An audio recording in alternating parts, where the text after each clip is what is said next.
So I'd like to talk a little bit about the way that I've been working in the studio, working with producers and composers. One way that I work is to do remote sessions, which is where people send me their music, I play on it and send it back, and I don't meet them.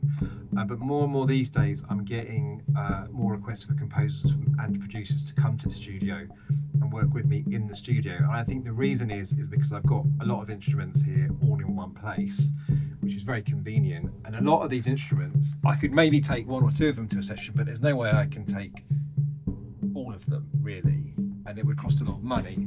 A good example of that is this log drum. It's super heavy. It's basically a tree from Nigeria that's been hollowed out and made into a drum.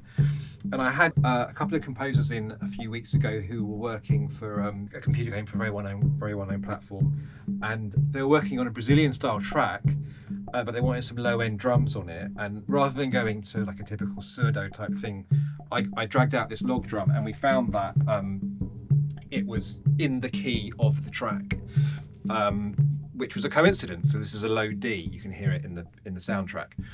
And that was that. It glued the track together, and it felt great. And it's never the sort of thing that I would take to a session necessarily, unless it was specifically requested. So it's just a really good example of why it's often a great idea to come to the studio if you can, and sort of we can work together and find the right sound for whatever it is you're working on.